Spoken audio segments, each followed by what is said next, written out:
जय हिंद दोस्तों, सैनिक समाचारों में आपका हार्दिक स्वागत है। सबसे पहले बात करूंगा हेडलाइंस की। कैबिनेट बैठक में क्या हुआ फैसला, डीए डीआर की घोषणा दोस्तों। हां जी दोस्तों, और मैं बात करूंगा फिर लगेगा लॉकडाउन, आखिर माननीय प्रधानमंत्री जी ने क्यों देश के सामने रखी है ये शर्तें, और पूर्व सैनिकों को हाई कोर्ट से बड़ी राहत, आपको पेंशन और सर्विस का पूरा मिलेगा लाभ। रक्षा मंत्री जी ने बुलाई हाई लेवल मीटिंग, सीडीएस और सभी सेना प्रमुख रहे शामिल, और पाकिस्तान बना नंबर 1 देश। तो आइए दोस्तों खबरें करते विस्तार से। मार्च महीने में डीएडीआर की घोषणा होनी थी।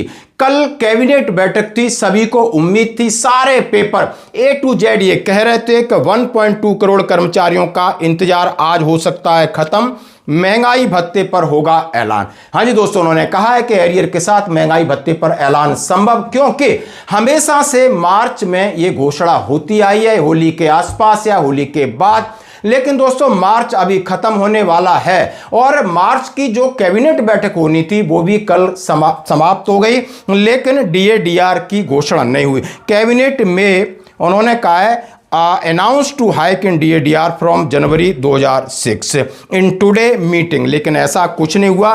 कैबिनेट बैठक में हुआ डीए का ऐलान, क्वेश्चन मार्क, केंद्रीय कर्मचारियों के लिए जानना जरूरी।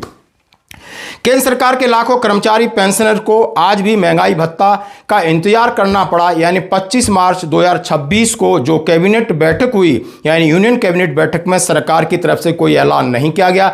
बैठक के बाद मीडिया को जानकारी देते हुए केंद्रीय मंत्री अश्विनी वैष्णव ने इस मुद्दे पर घोषणा नहीं की, जिससे कर्मचारी को उम्मीद को झटका लगा। क्या है डिटेल, हम सभी जानते हैं कि दरअसल जनवरी से यह घोषणा 2% की होनी, सभी को उम्मीद है कि डीए 58 से बढ़कर 60% हो गया है, लेकिन इसके सवाल का जवाब भी नहीं दिया गया। महंगाई भत्ता साल में 2 बार संशोधित, 2% बढ़ोतरी की उम्मीद। फिलहाल स्थिति ऐसी बनी हुई है कि अब असमंजस की स्थिति क्या बन गई है कि माननीय मोदी जी का कुछ और बयान आ गया है कि अब देश में कोरोना जैसी स्थिति फिर होने वाली है, लोगों को कई समस्याओं का सामना करना पड़ेगा। इस युद्ध के कारण दुनिया में जो कठिन हालात बने हैं, उनका प्रभाव लंबे समय तक बने रहने की आशंका है। इसलिए हमें तैयार रहना होगा, हमें एकजुट रहना होगा।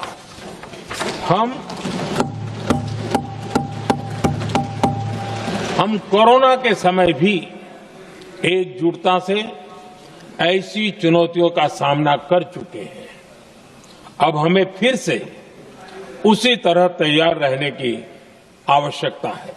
अब उन्होंने क्यों कहा है कि जैसा हम सभी जानते हैं कि एलपीजी का रिस्ट्रिक्शन हो गया है, यानी आपने पेट्रोल और डीजल इनके दाम और काला बाजारी शुरू हो गई है, और इससे ट्रांसपोर्टेशन बढ़ेगा, और ट्रांसपोर्टेशन का जो खर्चा बढ़ेगा तो महंगाई जितनी आपकी रोजमर्रा की चीजें, चाहे आप सब्जी लेते हैं, दूध लेते हैं, फ्रूट लेते हैं या घर का काम कराते हो, हर चीज महंगी होगी। और इसी महंगाई के बीच में माननीय मोदी जी ने कहा है, पीएम ने क्या कहा जरा सुनिए, किस तरह से रहना होगा तैयार। तो क्या भारत में लग सकता है लॉकडाउन, भारत की क्या है तैयारी, अपनाएं ये उपाय। काला बाजारी, जमाखोरी सकता। हाँ जी दोस्तों, युद्ध के बीच भारत में लगेगा लॉकडाउन, कोरोना की तरह तैयारी। प्रधानमंत्री के बयान को यूं समझें। प्रधानमंत्री मोदी जी ने हाल ही में लोकसभा में पश्चिम एशिया युद्ध को बड़ी चुनौती बताते हुए देशवासियों से अपील की कि हमें कोरोना जैसी चुनौतियों के लिए तैयार रहना होगा। पीएम मोदी ने इस बयान के बाद ज्यादातर लोग लॉकडाउन इन इंडिया, यानी लॉकडाउन इन इंडिया पे सर्च कर रहे हैं, लेकिन पीएम मोदी के बयान के मायने कुछ और हैं। उन्होंने कहा है भारत में तेल गैस को लेकर क्या है तैयारी। जो भी है, पीएम मोदी ने एक बात का भरोसा जरूर दिलाया कि देश में पैनिक हालत नहीं होने देंगे। पूरी दुनिया में हर दिन 1.1 करोड़ बैरल का नुकसान हो रहा है। फिलीपींस में नेशनल एनर्जी इमरजेंसी का ऐलान हो गया। श्रीलंका में 500 रुपए लीटर पेट्रोल का अनाउंस हुआ। यानी क्या भारत में ऐसी स्थिति आएगी, उसके लिए तैयार रहना होगा।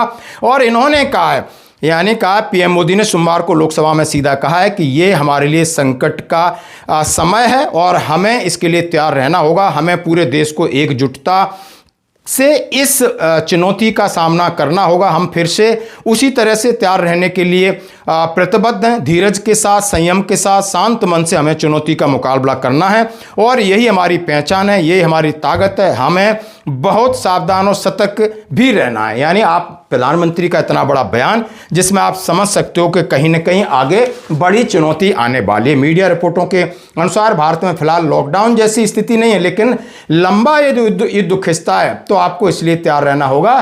क्यों? आपको महंगाई बढ़ेगी, डीजल पेट्रोल सब बढ़ेगा और बहुत सारी रिस्ट्रिक्शंस आएंगी और कालाबाजारी भी होगी। इस तरीके की उन्होंने संकेत दे दिए हैं दोस्तों, जैसा कि आप माननीय मोदी जी का ये भाषण सुन सकते हो। तो दोस्तों, भले महंगाई भत्ता का इंतजार अब और लंबा होगा, महंगाई भत्ते की घोषणा का इंतजार लंबा होगा। शायद अप्रैल में होता है, युद्ध जल्दी खत्म होगा तो जल्दी खुशखबरी मिलेगी, नहीं तो इन्होंने कहीं ना कहीं कोरोना फिर एक शब्द जोड़ा है और फिर आप लोगों की प्रतिक्रिया होगी कि पहले 18 महीने का सरकार ने रख लिया, अब कुछ न कुछ सरकार इसके साथ भी टेम्परिंग कर सकती। तो इसके ऊपर आपकी क्या है टिप्पणी, जरूर दें ताकि आपकी बात वहां तक जरूर जाए। अब मैं बात करूंगा, हाँ जी दोस्तों, पूर्व सैनिकों के लिए माननीय हाईकोर्ट का एक जबरदस्त आदेश है जो मैं आपके साथ शेयर करना चाहता हूं।